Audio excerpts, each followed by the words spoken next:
NASA's first astronauts, the Mercury 7, flew in small capsules on top of rockets, which were actually designed as military missiles.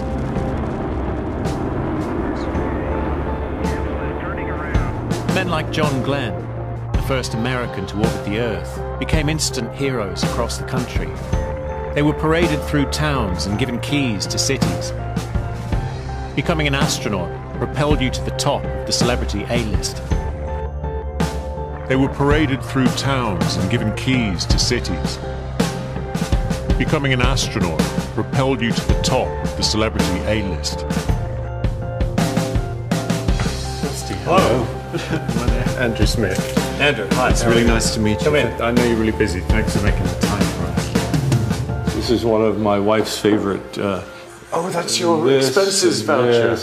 There are about 3 or 4 where my wife has given me these on the anniversary of my flight, and this was one of the first ones. So this was, a picture of the night before the launch, and a picture of the splashdown on the other side. Oh, nice. But this is the travel voucher.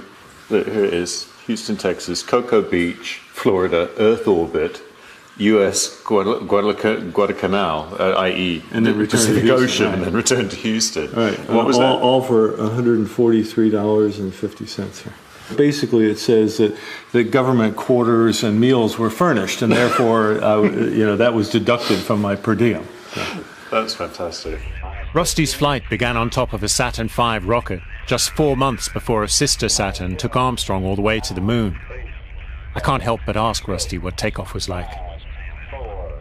The liftoff was really interesting. Of course, you're so busy, though, thinking ahead. For the first 10 seconds, you have all of these different launch abort modes. So you're pretty intensely occupied. But interestingly, within 10 seconds of liftoff, the sound drops right down to the point where you really can't hear the engines anymore. The motion is most intense right at first. It's not acceleration. You hardly get off the ground. You don't feel any acceleration vertically. But the spacecraft is wiggling on the back end. I mean, it's the old trick of holding the broom on your hand. The head of the broom isn't moving around, but you're moving the bottom of it around to keep it. Because the engines are swiveling. Right, and the engines are swiveling back and forth to keep that thing vertical. But again, within a few seconds, that goes away as well. And from 10 seconds on, now you're just feeling the gradual buildup of vertical acceleration as you're going up. And it's quiet and it's quite smooth until cutoff of the first stage. It's just this sort of steady increase of acceleration as you're going up.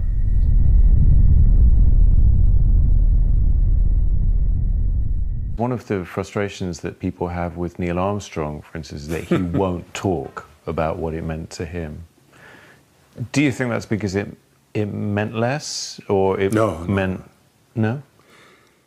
Neil was a very private person. I mean, he's a wonderful guy, and he has a terrific sense of humor. But Neil Armstrong and John Glenn, you're dealing with firsts. And Neil being the first man on the moon, he had to go into a hermit-like life in order to survive. I mean, the demand of the public for someone in a position of that kind is so extreme, you just have no idea. Describe it for me, because you must have tasted this to a degree, because but that's it. See, I tasted it. Yeah. It wasn't foie gras stuck in my and ground down into me. I mean, and if you're someone like Neil, the first man on the moon, or John Glenn, first person in space, and even see John was just the first American. You have to protect yourself. You're so in demand. I remember when I first came into the program, and you would go out to a restaurant. Well, there was no way that those first 7, guys, the original 7, could be at a restaurant without having everybody in the restaurant come over and asking for an autograph or wrapping their arms around them and getting a picture, and people are calling them the wrong names. It was sickening. Understandable, perfectly understandable, because that person that's asking for your autograph, it's the first time they've ever asked for an autograph from an astronaut. It's your 10,000th time, and you're trying to eat your soup while it's still warm. You can't do that. Yeah, yeah. It is unbelievably intrusive. So you're right. I got a taste of it, but not the full dose. Thank heaven. Would you trade places with Neil Armstrong? I'd love to have trade places with Neil Armstrong in terms of the experience, but not in terms of the post-flight experience. Not at all. No. But if you could only get them together, would you consider it? No, I would not. No. Really? Seriously? No. Even if it meant going to the moon, you wouldn't? Why? I had my 15 minutes. I'm doing so many things that are absolutely fascinating to me. I don't need that. I have to be honest with you. I'm talking with you now. I'm talking with this audience now about this experience. Yeah. I hate it. I mean, it's okay. You're good. We're having a good conversation. Thank you very much. Okay? Seriously. I avoid this like the plague. Been there, done that. Had the T-shirt. I'm done with that. That's history. Unfortunately, I have to tell the story again and again and again. And when you've told the story 1,000 times, you're sick of it.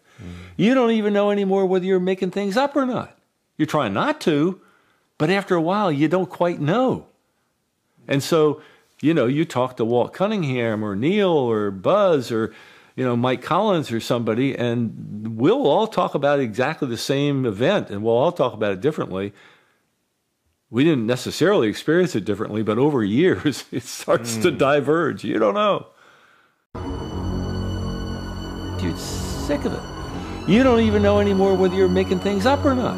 You're trying not to, but after a while, you don't quite know.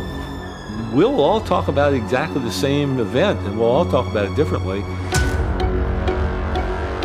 We didn't necessarily experience it differently, but over years, it starts to diverge. You don't know.